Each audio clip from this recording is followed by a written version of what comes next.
Con el grupo ABBA nosotros ya estamos de vuelta, siendo las 11:47 para disfrutar de este programa donde nos enfocamos en un 95% a lo que tiene que ver con la salud. De las alergias pasamos a un trastorno neurocognitivo que puede afectarnos, ¿verdad? Que es directamente el Alzheimer. Y que vivimos el Día precisamente Mundial del Alzheimer este 21 de septiembre, que busca concientizar y hablar más de esta temática que poco, si es que no tenemos algún familiar cercano, poco conocemos. Queremos saludar al psiquiatra, que además tiene formación en psicogeriatría, Rodrigo Jara. Doc, un gusto que nos acompañe. Hola, un gusto para mí también estar acá hoy día. Sí, muy Sobre todo, positivo el poder tener un diálogo que tenga directa relación con los síntomas, ¿verdad? Y así poder obviamente concientizar a la población y poder también desde la prevención comentar sobre esta enfermedad. Vamos entonces con una nota introductoria para reconocer, ¿cierto?, lo que es el Alzheimer.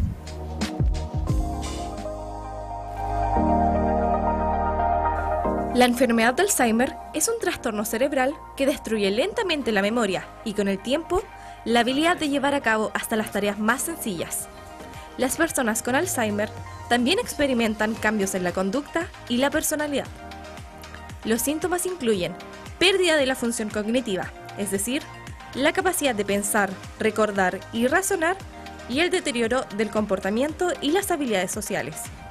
Con el tiempo, la pérdida de estas habilidades interfiere con la vida diaria y las actividades de una persona. Se desconoce qué es lo que causa esta enfermedad, pero científicos creen que es probable que las causas sean una combinación de cambios en el cerebro debidos a la edad junto con los factores genéticos, de salud y estilo de vida. A día de hoy, aún no existe una cura para el Alzheimer, pero los síntomas de la enfermedad pueden ser tratados para alentar o disminuir los avances de la enfermedad con medicamentos.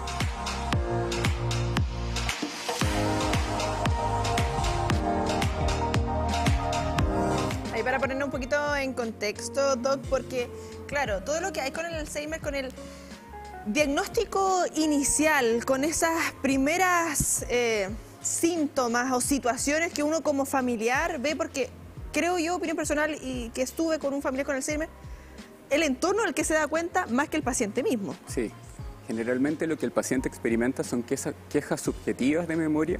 Para él comienzan con deterioros más bien en su funcionalidad, en su quehacer, ¿cierto?, en su calidad de vida. Comienzan con quejas subjetivas en el sentido de que se le olvidan dónde dejan las llaves, la cocina se queda prendida, de repente se les queda prendido el gas, no apagan las luces de la casa, se le pierden las llaves del auto, o tienen problemas en la coordinación motora, por ejemplo, para manejar o realizar alguna función motora más avanzada. Entonces el entorno es el que se da cuenta, el que percibe estos deterioros. Para los pacientes muchas veces lo minimiza, no es algo subjetivo, pero es el entorno el que finalmente se da cuenta. Hablamos también de las causas fundamentales que pueden obviamente gatillar el Alzheimer, y dentro de la pequeña introducción hablamos de los estilos de vida. Sí. ¿Qué relación tienen los estilos de vida, por ejemplo?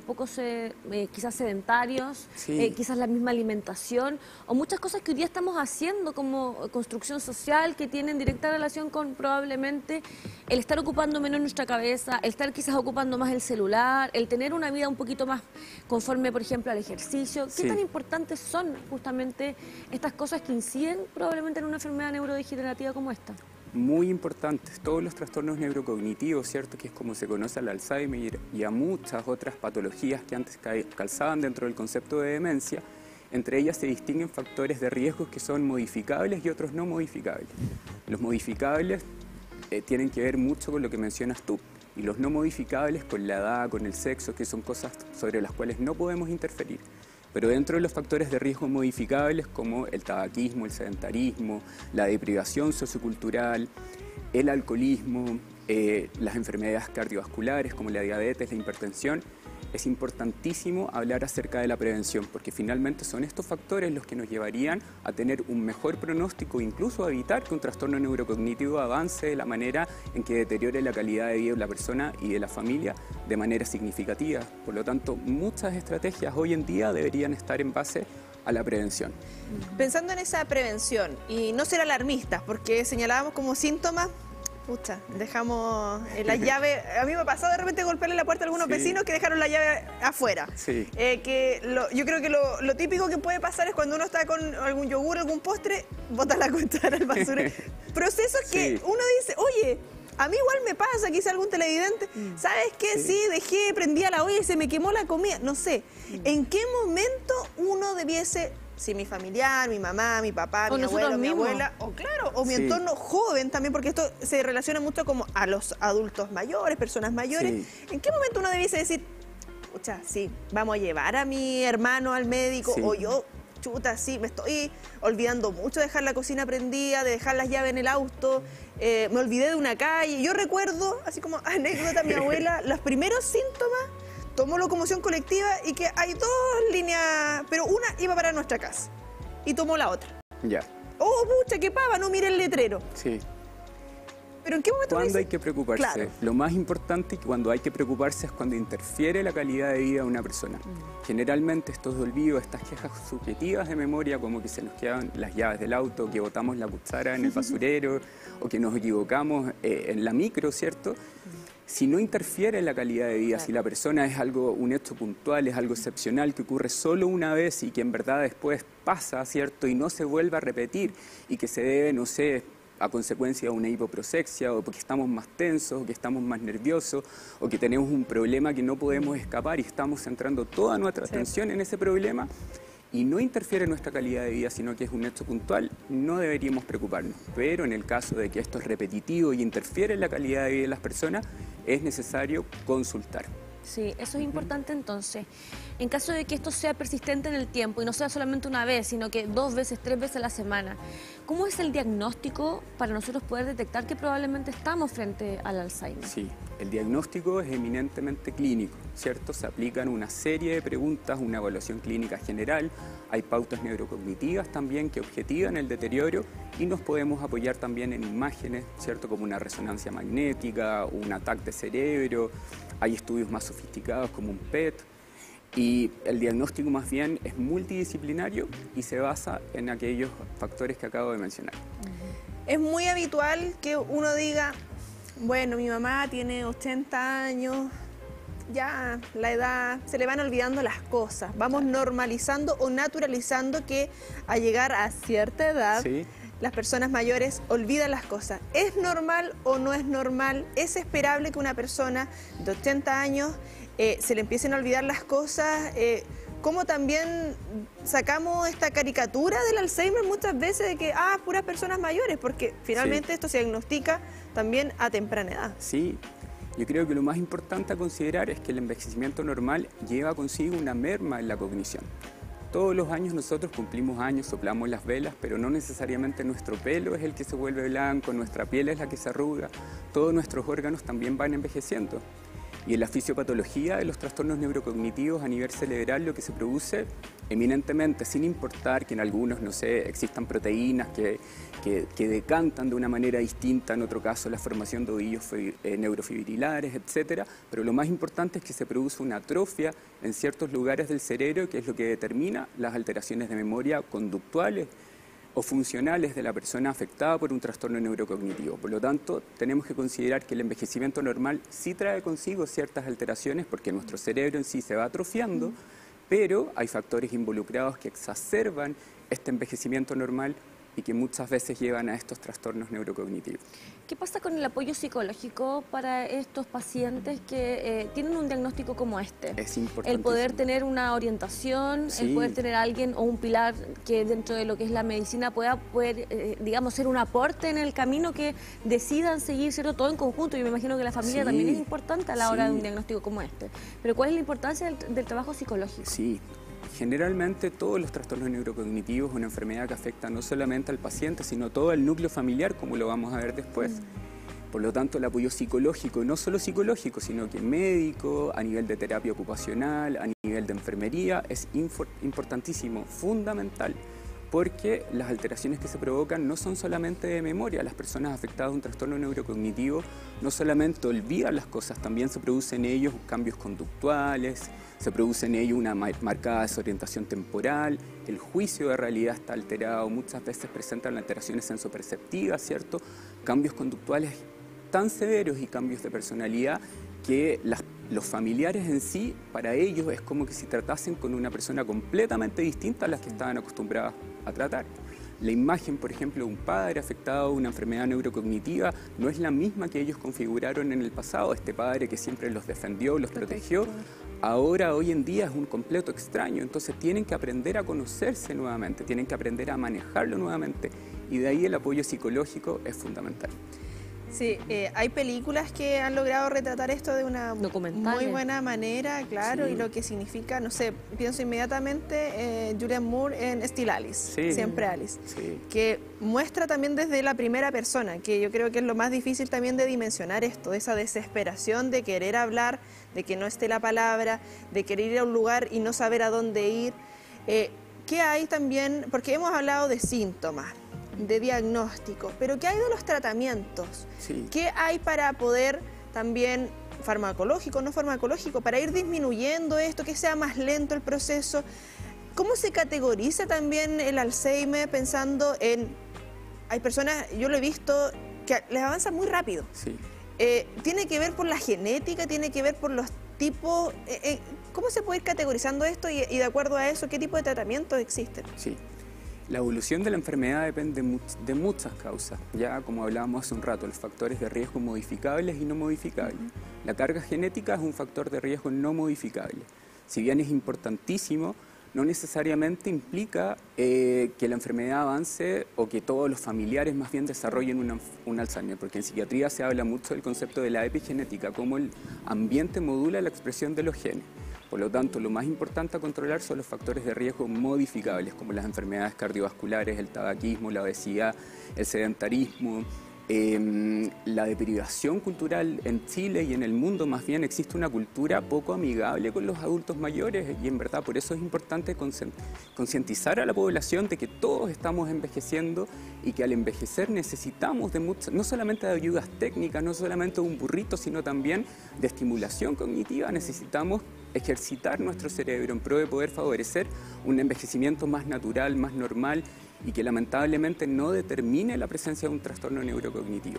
Y en relación a los tratamientos en base, bueno, el Alzheimer es solo un tipo de trastorno neurocognitivo que es el más conocido porque es el más frecuente, representa alrededor de un 60-70% de todos los trastornos neurocognitivos.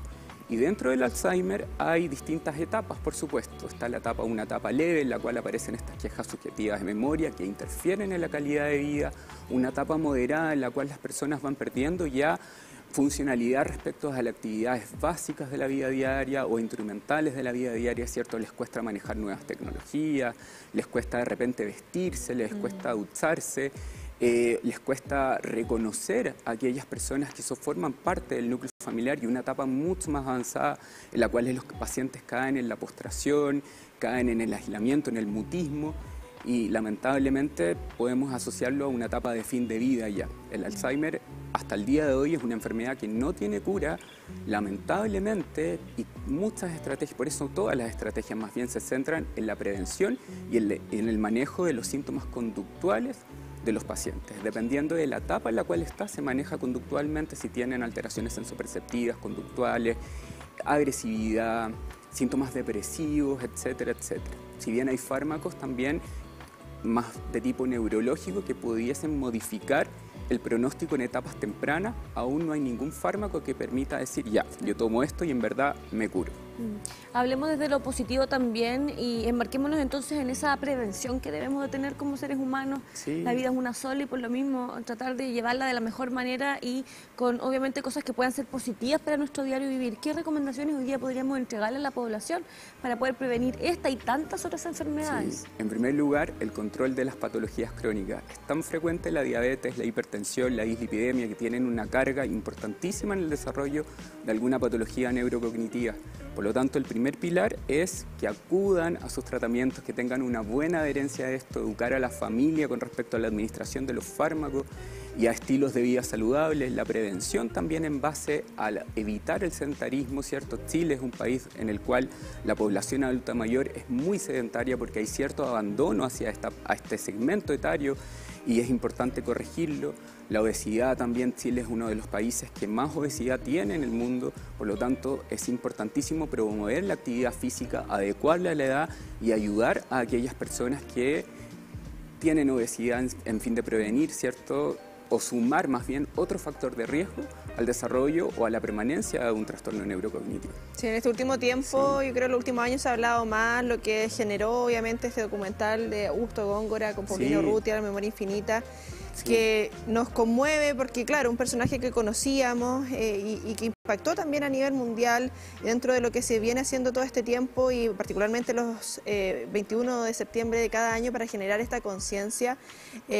Dentro de estas recomendaciones vamos a estar conociendo también en primera persona lo que significa ser un familiar de una persona que padece Alzheimer. De las redes de apoyo también de los cuidadores y las cuidadoras. Nos enfocamos netamente en el paciente en sí acá, pero ¿qué pasa también con este entorno que se ve afectado directamente con nuestro familiar, que finalmente lo vemos morir en vida, nos deja de reconocer, pero nosotros no lo dejamos de reconocer? Sí, es muy difícil para una familia el aceptar, ¿cierto?, que esta figura que ellos conocieron durante toda su vida con ciertas características y consolidaron esa imagen mental y afectiva respecto a esta figura, cambie de la noche a la mañana. El agotamiento en esta red es evidente, siempre el cuidador es aquella persona que asume la mayor carga con respecto a asumir, y no solo asumir, sino elaborar más bien todas estas alteraciones. A nosotros no nos educan respecto a cómo afrontar la pérdida de un ser querido en vida, porque lo que perdemos completamente la imagen de él, pero estando en vida. No se trata de vivir un duelo en forma anticipada, pero se trata de aceptar una realidad que es dura, que genera una repercusión afectiva importantísima, y que es importante también destacar el hecho de que estos cuidadores muchas veces quedan a la deriva, no saben cómo actuar. Por lo tanto, parte de la importancia de este día conmemorativo del Alzheimer es incluir a los cuidadores, concientizar a la población no solamente en lo que significa la enfermedad, la forma que tenemos de prevenirla, sino también en educar a aquellas personas que están en este minuto asumiendo el rol de cuidador y validar ese rol y apoyar y entregar herramientas que les permitan a ellos desempeñarlo de una mejor forma sin agotarse. Sí, bueno, te agradecemos esta conversación cercana, que desde obviamente el trabajo que has ido realizando también nos hace comprender que es una enfermedad que tenemos que todo el círculo apoyar, que es una enfermedad que podemos prevenir, donde hay obviamente causas que podemos nosotros mismos ir detectando y ayudando a lo largo del tiempo a cada una de las personas que probablemente puedan estar dentro de nuestro círculo. Así que te agradecemos la instancia de estar con nosotros hoy día. Muchas gracias por ir aclarándonos, ¿cierto?, las causas, el diagnóstico y toda esa prevención que es tan importante para esta y otras patologías. Muchas gracias a ustedes también por tenerme, y quiero solo agradecer al resto del equipo del Kyogun, que es el centro donde nosotros trabajamos, porque me gustaría que todos ellos estuvieran acá. Se merecen un gran reconocimiento porque el trabajo que nosotros hacemos es multidisciplinario. Sí, importante. Ya vamos a estar detallando también precisamente desde la psicología en esa materia y todo lo que hay que se conmemora y se busca visibilizar cada 21 de septiembre. Así es, desde 1994, ¿verdad? El 21 de septiembre es el Día Mundial del Alzheimer, con el objetivo de crear conciencia sobre esta forma de demencia que no solo afecta a las personas que tienen la enfermedad, sino que también a sus cuidadores. De esta manera nos separamos rápidamente, siendo ya las 12 pasadito unos minutitos. William Gómez nos tiene este último avance de prensa y nosotros continuamos a la vuelta también con esta